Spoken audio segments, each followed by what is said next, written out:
This is the Mistress Carrie Situation Report for December 30th, 2025.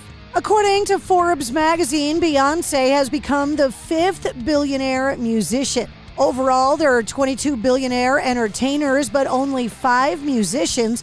She joins her husband, Jay-Z, as well as Taylor Swift, Bruce Springsteen, and Rihanna. Jack Black took the Nickelback hit How You Remind Me to new heights while promoting his new movie, Anaconda, alongside co-star Paul Rudd. Sitting down with IMDb, he belted out an a cappella version of the song that you can check out online. The Lucid have dropped a new music video for their song Maggot Wind.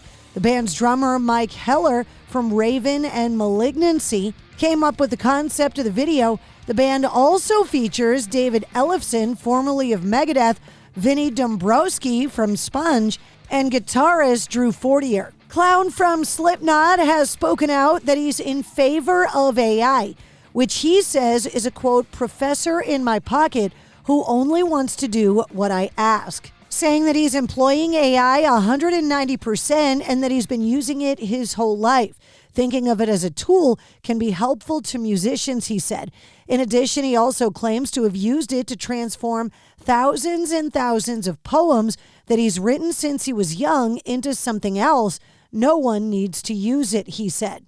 Saying, what's the difference between me pulling out a pocket producer or me trying to get a famous producer that might not even work with me and could potentially cost me $150,000, who only gives me 1 or 2 days? I'm not mentioning any names, he said.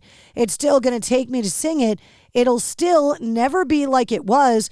None of it can work without you, the human. It's a giant oracle, but it needs you, he said. Glenn Hughes from Deep Purple sat down with JJ French from Twisted Sister.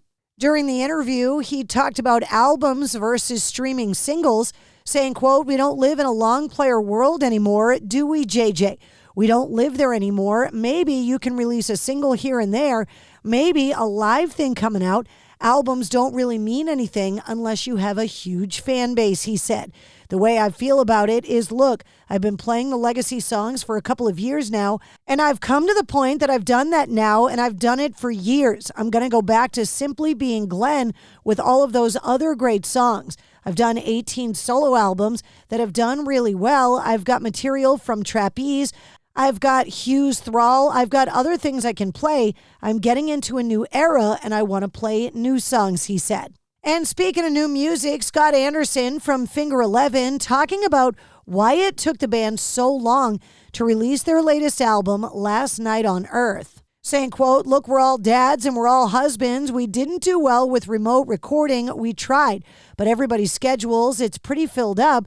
So the only thing that really works and still the only effective thing is getting together. So what would we do? Always traditionally, we'll rent a cottage, spend a week or 2 up there and grind the ideas out. Now that's great because the ideas get developed and they get better and better and better. But the old school system, if you rent a big studio for a month or 2, and then when time runs out, your album is done, well, we had the exact opposite problem. There was kind of no time limit. We didn't rent a big studio.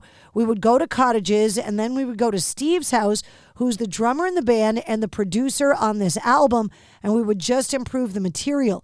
We'd break it down, keep what's cool, and write it and rewrite it over and over. So that kept the song quality up, and it just took forever, he said. And that's your sit rep. For more details on all of the stories, check the links in the show notes of this episode. And don't forget to like, follow, share, comment, and subscribe to the Mistress Carrie Podcast. New full-length episodes come out every Wednesday. Episode 290 featuring Rick Emmett from Triumph is available now.